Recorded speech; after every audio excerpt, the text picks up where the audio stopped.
Good day, my name is Lisa Merwin and welcome to Harvest to Harvest. Today we're going to work on a sourdough starter and also what to do with the discard from the starter. So what you're going to need is you're going to need a jar to put your flour in. You're going to need some water. You're going to need some flour, some measuring cups, and a wooden spoon, something to stir with. I'm going to talk about a little bit as we start the process along of why we use a wooden spoon. So let's go ahead and get started here. So it takes about a 7-day process to make a starter. And to do the starter is a very simple process. Let's talk about the containers. For this demonstration, we're using a pint. If you're a pretty good sized family or something, you might want to start off with this, a half-gallon one. And this particular starter I had started about 10 days ago. And just keeping it out on the counter and feeding it has grown this much. It started here with 1 cup of flour, 1 cup of water, and then following the instruction of discarding half of the mixture, I just built it up. And actually, really within about 5 days, it was already up to here, up to about that line right here. So it's a quick process. Now, as we do this, let me just go ahead and demonstrate. So I like to use a smaller measuring spoon because it can get into the thing, whether it be wide mouth or even like narrow, because even like this is a little bit narrow. Here is wide mouth, but it's kind of, or you can use a funnel. I try to cut down on as much stuff I have to wash as possible. So I use a 1/4 cup, so it's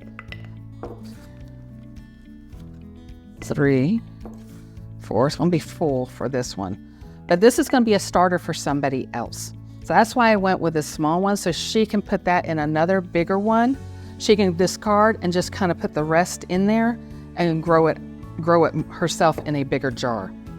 So this is a way you can share with people. Okay, so I'm going to go ahead and so this is a cup of flour. I'm going to get a cup of water.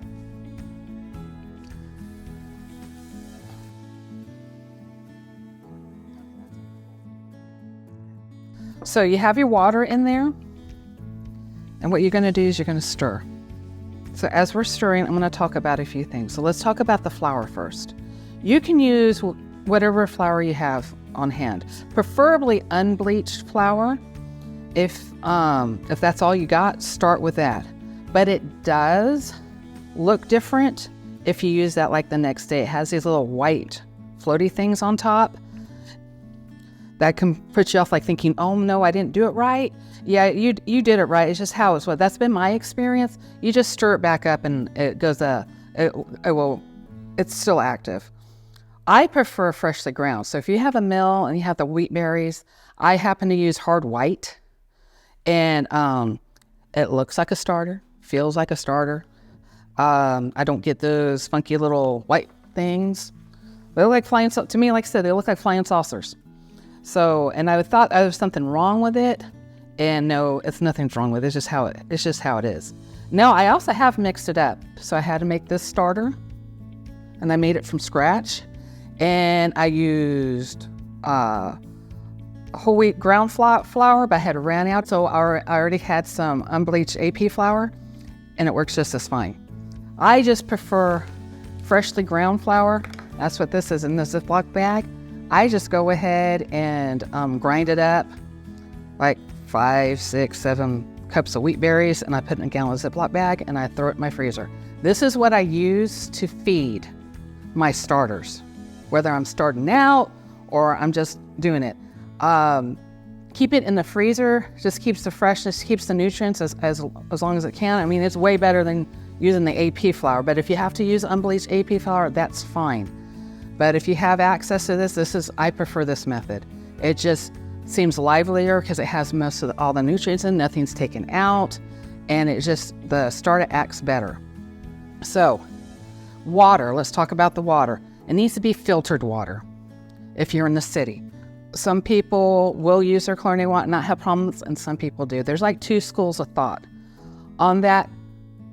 what I've been taught and what I've seen, most still cling close to doing the either bottled water, or if you have well water, or access to spring water, or even water through your Berkey.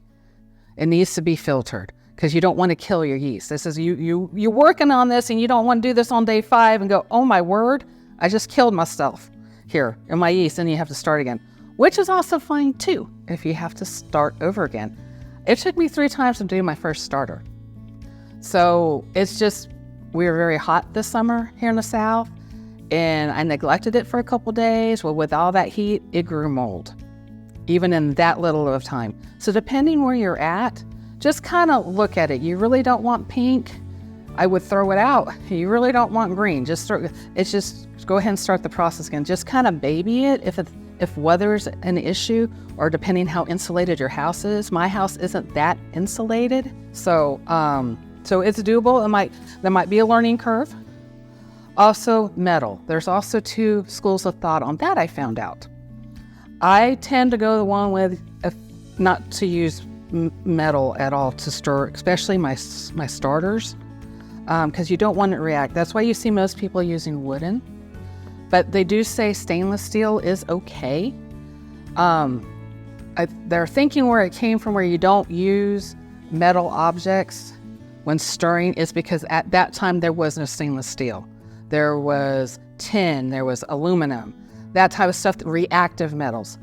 I still stay away from that. Now, more modern people, I'm just gonna say younger than me, will go through that route, through the stainless. You need just to pick. Wooden's just a safe best way all around. Don't put your, once you get to the baking stage of it, I use plastic bowls, or I use glass bowls, or ceramic. I stay away from even the stainless steel that way, because you're going to have to bulk ferment it, and it has to sit in there. You worked very hard for this baby. You do not want to deactivate it. But like I said, some say it's okay, and go ahead and do it. You can always use that knowledge later in case that's all you have. I mean, if you're just doing a quick stir, that's fine. But especially for those long rest periods, you just don't want to deactivate anything. So this handy little thing is what I like. I like the little,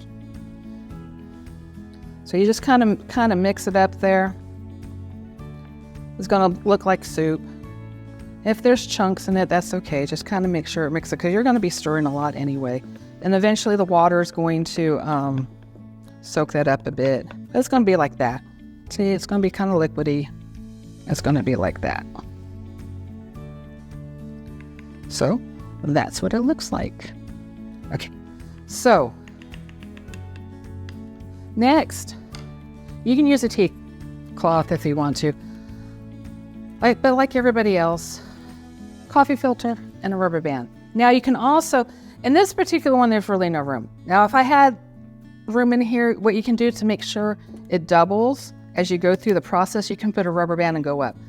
I'm at that point, I don't really do that anymore. But if I want to know it's grown, you'll get an eyeball for it. But if you want to first start out, that's one trick. But you just let it kind of take your coffee filter. Take your coffee filter, your rubber band, and you put it on here. And you just set it on your counter. First 5 days, you're just going to feed it once a day. So pick a time where you can remember. Right after dinner, right before bed, or if early morning's fine too. Just pick a time you're going to remember. I set mine right next to my stove. It's warm all year round there. And what you're going to do when you do that is you're just going to pour half the mixture out. Now you can pour it, most people pour it into a garbage can, because usually it's not considered anything you can do anything with. But if you want to, you can even save that part and use it for something else. It's called a sourdough discard. You're going to see that in your recipes. You're going to see that when you look through the sourdough starters is what's called discard. That means you're just throwing it out. And instead of just throwing it out, you can actually save it. And even from the very beginning, if you just keep adding to it, you can, you'll still have enough active ingredients in it to do something even later on. The sourdough discards last quite a bit. And about 3 3 weeks, some say even months.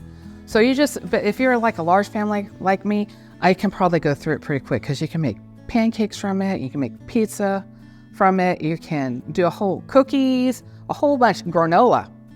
I never thought you could make granola with it, but granola. So there's a lot of recipes. Just go to Pinterest, put sourdough discard, and you just open up a whole world. So let me just go back up a little bit. My history with it. I first started sourdough, just like my bread history, wasn't good. And even quite recently, as I went ahead and did it, like I said, it took me 3 times to start my starter. So just don't give up. Just like in scripture, we just keep going until there is maybe a door really closed. But in this area, there is no door closed. We have to feed our family. In scripture, bread is life. Yeshua talked a lot about bread and how he is the bread of life. So why do we need bread? We need bread every day of the word, spiritually, and of food, physically.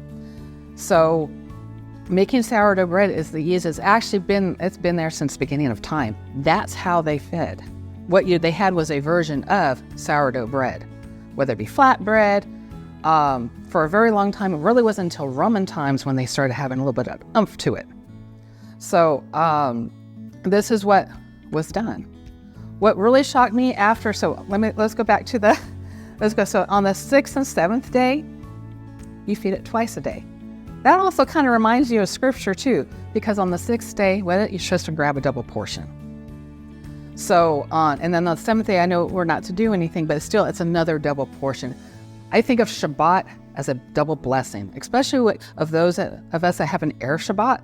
We bless our children for Friday night, and then when we go to assembly, we have another blessing. So my children get double blessings. So I kind of think of that as double blessings, even on the 7th day, even if it's not Shabbat, but I'm getting more. I'm being blessed on the 6th day because I'm gathering more, and I'm being blessed on the 7th day. So that's one way you can think about it too, to help maybe to remember when to do it. But even if you didn't do that, that's okay. Just keep going. It works either way. So like I said, so at 7 days, what do I do? How do I store it after that? Do I have to keep it on the counter? Again, if you were to keep it on the counter, you're going to have to feed it every day. Thank the Father for refrigerators, because what we can do is we can put it to bed for a little bit. Once we get that started and say, well, I'm not going to bake for a week, we can put it in the refrigerator. As long as you take it out once a week to feed it, you're great to go. You can even go as 2 weeks. So don't worry about your vacation times. Don't worry about when you go to Sukkot. You don't want to bring it with you. You can put it into the refrigerator. So that's the maintenance. If you were to cook and bake every day, then you keep it on your counter. Because if you keep it on your counter, it's already active, but you do have to feed it every day. Then you get a lot of discard. So I do the refrigerator method, and I put it in there. In fact, the one at my house, I have a really big cookie jar that I use because I like the wideness of it. Okay, another note. After your 7th day, you've got it, you're ready to bake. Sometimes your first loaves come out and they might not have that. They'll have that lift, maybe not a full, it might be a little bit too dense. Don't worry about it. Just means maybe it's not quite as mature. That happened to me. And the second time I made bread, oh my word. It's not like they didn't eat the first batch. They ate that first batch. The second batch was a lot better. Also, I was personally surprised at how sour it was after 7 days. I was always told that it takes a while to build up that sourness. So you will have that sourness to it and be able to enjoy a sourdough bread. And so far, my family's enjoying it. And now I want to talk about that discard part. So with that sourdough discard, we talked about the different recipes. One of the recipes we're going to do is a quick pizza. Now, this is not your traditional pizza. It's a pizza where you usually discard and you pour it on the pan, and it kind of bakes for you, and you have to cook the toppings, except for maybe like pepperoni. But it's still like a really quick meal. If you need use up your discard, so you're not wasting anything. And two, just like I said, just a quick meal to just give. My kids love it when I make it. We did a workshop with our fellowship. They liked it too. So so why don't we go ahead and get started? So what I did was I started my oven at 425, and you want your pan to be really nice and hot when you do that, okay? As you prepare everything else. So to get this started, what you need first, like I said, is a sourdough discard. I went ahead and just stirred it up. When I stirred it up, it kind of deactivated. This is actually past its prime. By maybe like a couple hours, but it's still kind of like runny. That's what you want. Because what I would normally do is I would take out a cup, or if I'm making pizza, maybe 2 cups of that, or 2 cups, and then put back 2 cups. So whatever you put in, whatever you take out, you have to put back in if you want to. So for the pizza, we're going to use olive oil, some pizza sauce, some Italian seasoning, and then whatever toppings. I pretty much sauteed everything beforehand. We're going to do mushrooms, bell pepper, some garlic, and red onion. That's the other one, red onion. So let's go ahead and get it out. So like I said, what you want to do is turn on your oven at 425. You want to toss your cast iron. I'm using a really big one, but you can also use a small one like this if you just want to use a personal size one. Or you just, well, you know what, I'm just starting out, let me see how this works. That way you're not wasting enough, or it's just a quick pizza for you. So, okay, so we're going to take this out. And I'm going to get my oven in here. Okay. This is nice. We're going to oil this olive oil. Put it on there. So I'll make sure this is really nice and oiled. Here, now we're going to pour our sourdough. Going to pour some in there. So it takes a little bit maybe to get what you need at first. I kind of pour it in and kind of go around. You don't want it too thick, because if it's too thick, you just have to cook it a little longer. The whole point is you're trying to make a thin. See how it's already kind of baking because it's so hot?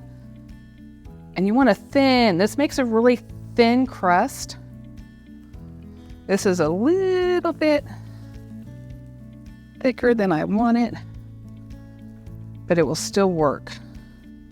Because if you can get it really thin, some people make a cracker out of it. So depending what type of seasonings you want and stuff like that.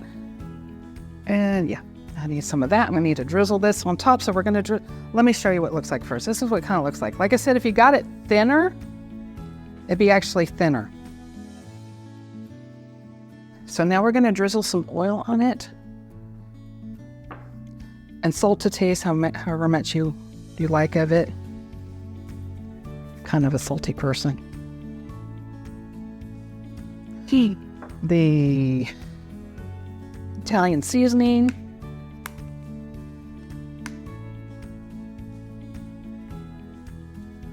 Just sprinkle it on there. Remember, put this on there because you don't want to burn yourself, because you're going to put it back in for 10 minutes.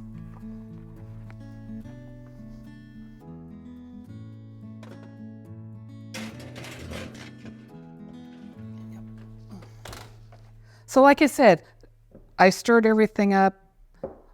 I know I'm going to put this to bed.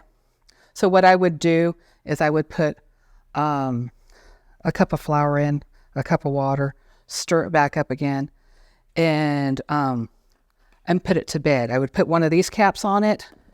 I would put it into a refrigerator and let it sit there. Now, if I wanted to take it back out, this is important. When I take it back out, put it on your counter, let it sit there for a while, maybe an hour or two. But if you don't have time, you don't really have to do it that way either. But just take it out, kind of look at it. That's when you refeed it again. And and put more water and just kind of wake it up. And in about minimum 8 hours, you can start baking with it. So what I do is, like, if I'm going to bake something like sourdough bread, I would feed it the night before.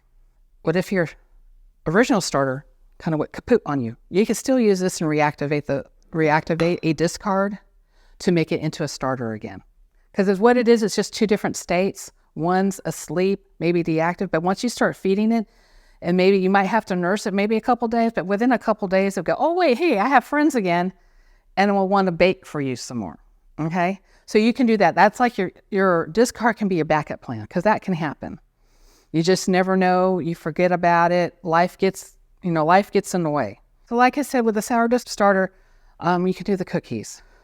I've done flour tortillas with it. The great thing about it is you don't need any baking powder. It's basically take your tortilla recipe, if you make tortillas, and just take out that baking powder and put about I think it's 3 cups of flour, probably like half a cup of discard, and you can make your tortillas, and you don't need baking powder at all in that one.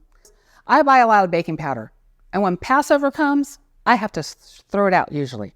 So if I can make something from my hands that's from another source that I know I can make pretty quickly. I mean, 7 days is pretty quick.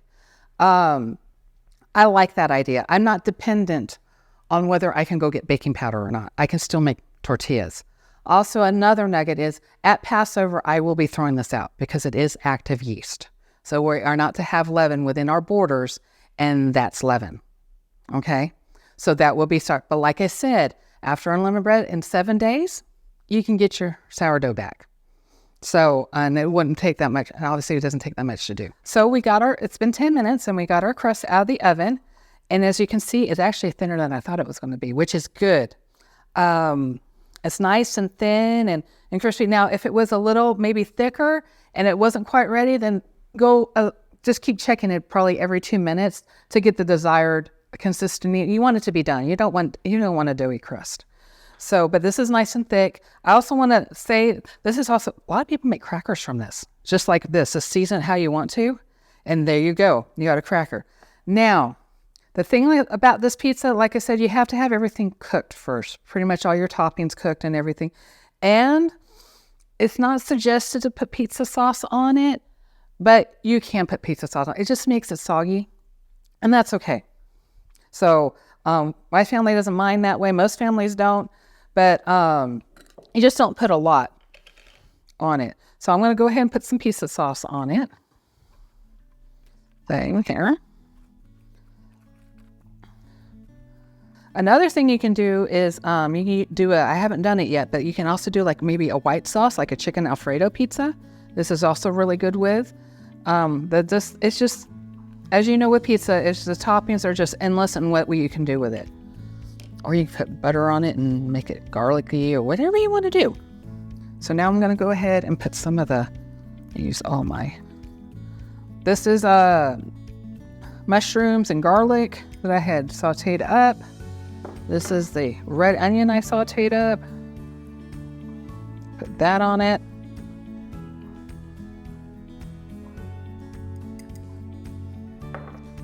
Hopefully it's not too much garlic. I like a lot of garlic. But I did about 2 cloves. But garlic's always to taste for people. So, my family, we eat a lot of salsa and stuff like that. So now we're ready for the cheese.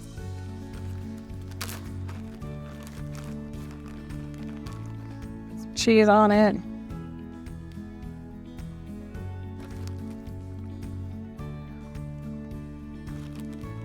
Oh. There, let's open up oven. Oh, yeah.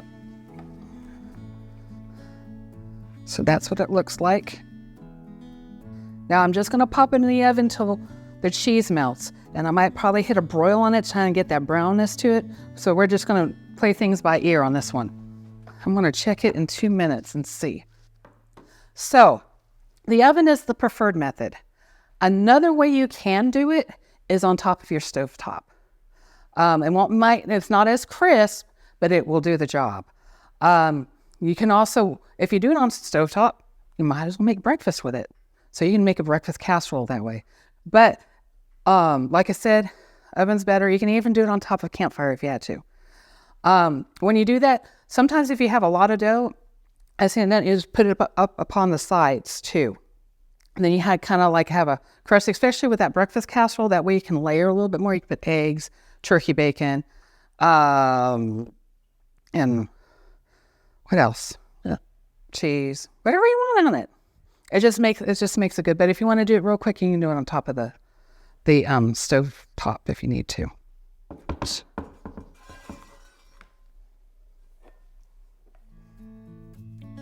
That's how easy it is. Hear that? Oh, there's that crunch.